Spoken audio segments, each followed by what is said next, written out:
I feel, as a content creator, I am given a platform to talk about certain things. I'm given the privilege to sit near a mic, to talk about the things in our world that truly matter. So sit back, put your pants back on, cause I'm about to enlighten you on something you've probably had interest in for a while now.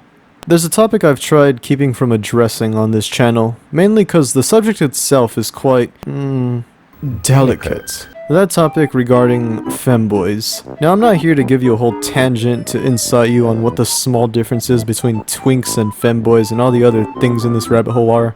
But fuck it. After spending an hour of research on a subject that no one should be spending an hour to learn about, I'll give you the small difference between twinks and femboys. Twinks are men that have a more slim or petite body compared to your standard man, with little to no facial or body hair. And oh yeah, they're pretty gay. Femboys typically have all those aspects but make themselves appear more female-like, either by putting on a mix of feminine clothing like arm warmers, thigh-high socks, short shorts, maybe the occasional dress, amongst other apparel, or the occasional makeup. They aren't always gay, although it's safe to assume that majority are. It's just the appearance that makes them the femboy. I mean, let's be real, if you were stuck in a room with pretty boy Billy and femboy Timmy, who are you more likely to get caught doing the gay with? That was a trick question, cause Billy and I went out for some Hooters, so I know you and Timmy were starting to do the nasty. Ever since this tweet and this image was bestowed upon us, many have thought to themselves, what if? Those words are enough to start something big. The artwork just kept coming out of traps, femboys, and furries working at this fictional location. Oh no. Look furries, I don't dislike you guys. I've actually backed you guys up a few times now. But you're not gonna do my boy Nick dirty like this, okay? Just no. People began talking about this idea, which led many men that questioned their heterosexuality to develop genuine interests. What if there was a Hooters with the whole staff consisting of da boys? Well, what if I told you that it did exist? Sort of. See, I've actually known about this since early March before all this truly blew up. I was driving with a friend one day, and her mom somehow started talking about us going to Hooters for lunch to tease me, I suppose. I still don't know why she brought up Hooters. One thing led to another, and we somehow got talking if there were a male Hooters, and I decided to do some digging around. And then, I found it. The closest thing we had to a femboy Hooters opened in Dallas, Texas in 2015, under the name Tallywackers, which had a staff of pure twinks and buff daddies, young men. In my opinion, the name is but makes sense. See, Hooters is a play on words since the mascot is an owl, but you know you're really there cause them women got some pretty nice Hooters, man. And the word Tallywacker?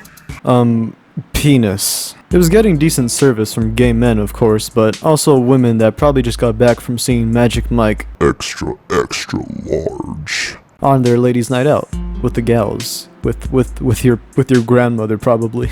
It was getting decent traction, even getting news coverage, which is just far out to me, and an even bigger boost in traction after being covered by James Corden on his Late Show. This was it. The male Hooters that honestly, if they were still open, probably would have tried to make the staff appear more like femboys. And yes, you heard me right. In 2016, after a little over a year, the restaurant eventually closed its doors, presumably to low business.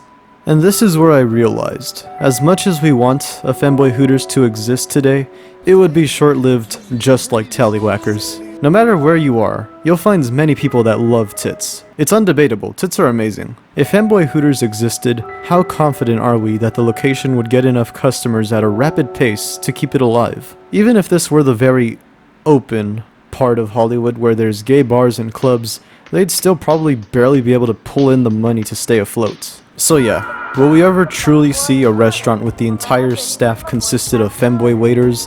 No. But I do have a suggestion that could keep the idea alive. The only way you can make a femboy Hooters work, probably, is 1 month out of the year. You make a Hooters femboy themed for Pride Month. I'm not one to partake in celebrating a month or a day dedicated to any group of people, holiday, or even events, unless it's Halloween and Christmas. But for this idea, I'll make the exception.